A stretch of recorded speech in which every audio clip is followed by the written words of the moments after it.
Fika, 3 kali ahli MDRT, akan berkongsi tajuk beliau, iaitu lindungi pendapatan semudah ABC.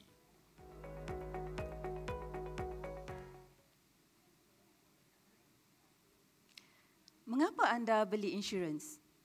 Adakah polisi insurans yang dibeli menyelesaikan masalah sebenar? Apa yang bakal saya kongsikan kepada anda semua adalah bagaimana membuat analisa keperluan pelindungan pendapatan semudah ABC atau biasanya kita sebut sebagai income protection. Sebelum saya menceburi bidang insurans, saya hanya tahu insurans itu adalah tentang bil hospital. Tetapi selepas lebih memahami tentang apa itu perlindungan pendapatan, saya merasakan bahawa menjadi tanggungjawab saya untuk mendidik masyarakat tentang apa itu perlindungan pendapatan. Tinggalkan anak dan isteri kamu dengan kesenangan adalah lebih baik daripada tinggalkan mereka dalam keadaan meminta-minta. Hadis riwayat Al-Bukhari. Untuk mengetahui berapakah jumlah pendapatan yang perlu dilindungi, saya akan kongsikan satu kaedah mudah yang boleh anda gunakan. Anda sudah bersedia? Pertama sekali, saya ingin bertanya, apakah sebab utama kita membeli insurans?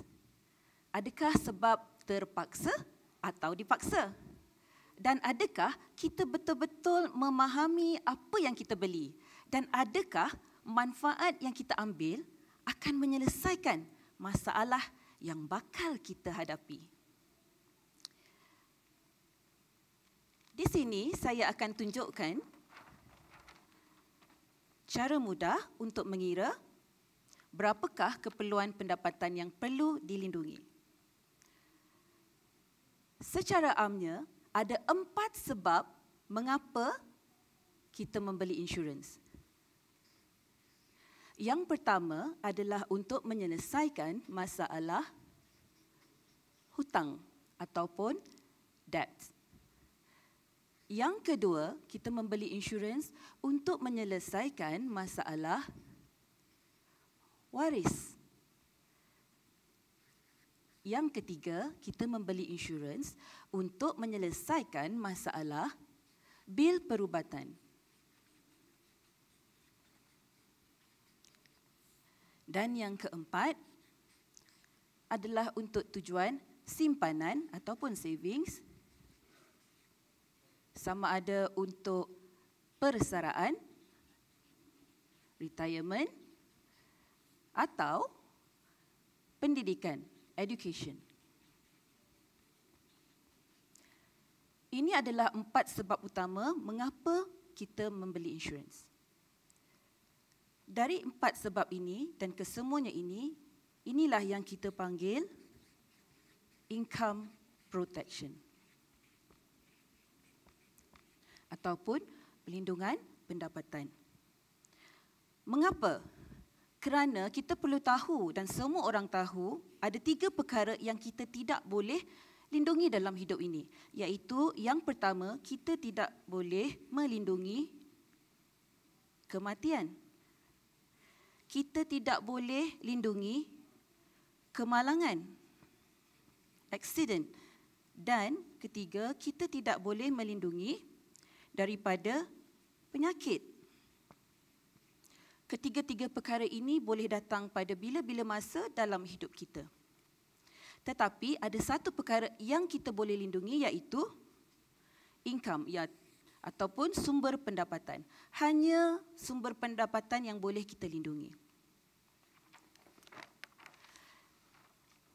Dari sini kita perlu mengetahui berapakah jumlah pendapatan yang perlu kita lindungi.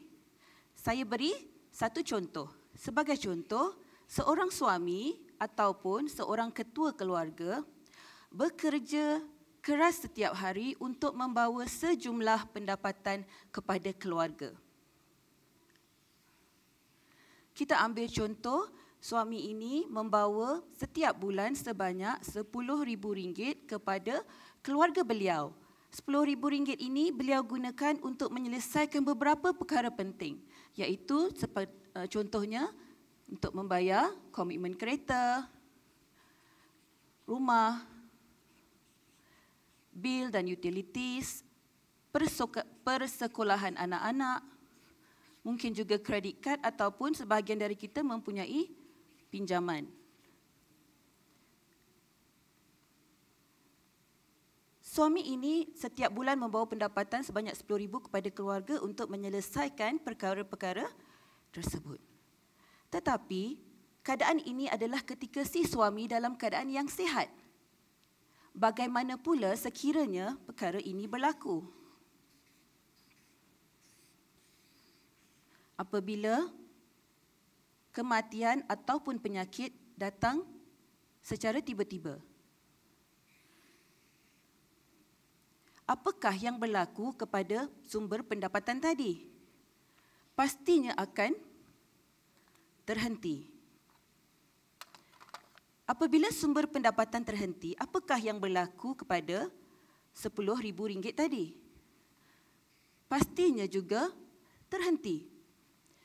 Apakah impak terhentinya pendapatan ini kepada komitmen dan perbelanjaan bulanan? Sudah pasti segalanya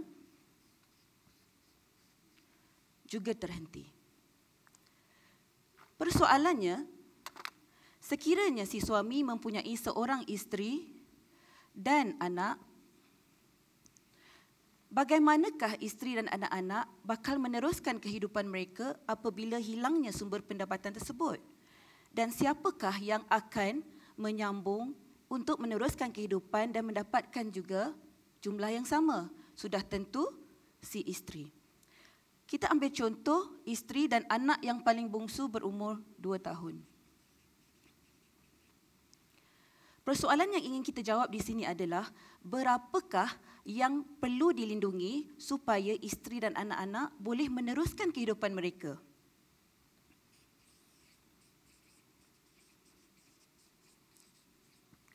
Cara mudah, 10,000 perbelanjaan sebulan didarabkan dengan 12 bersamaan RM120,000 setahun. Ini bermakna sekiranya berlaku musibah ke atas suami, si isteri dan anak-anak memerlukan sebanyak RM120,000 untuk meneruskan kehidupan selama setahun.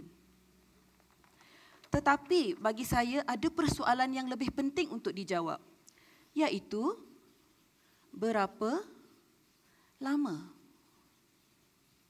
Adakah setahun cukup untuk mereka meneruskan kehidupan tanpa mengubah cara hidup mereka? Kita lihat anak beliau tadi yang berumur 2 tahun, si bongsu.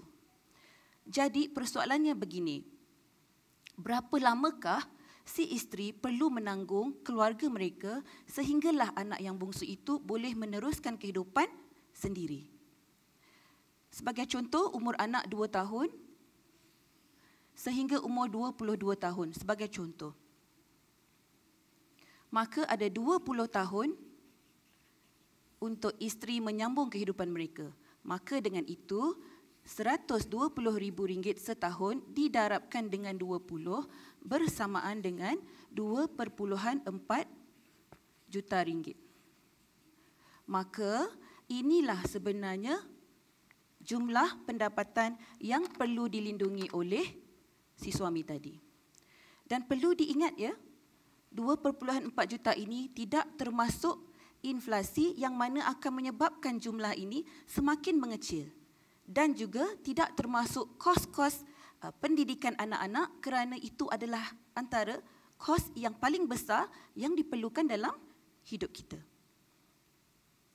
Maka dengan jumlah itu, kita telah pun mengira berapakah nilai pampasan kematian atau sakit kritikal yang perlu dipertimbangkan. Dalam contoh tadi, yang terbaik adalah si ayah atau suami harus menyediakan jumlah manfaat kematian sebanyak 2.4 juta supaya sekiranya berlaku musibah itu, isteri dan anak-anak boleh bangkit meneruskan kehidupan seperti biasa selama 20 tahun lagi. Mudah bukan? Dengan cara ini, berapa ramaikah keluarga yang boleh kita bantu?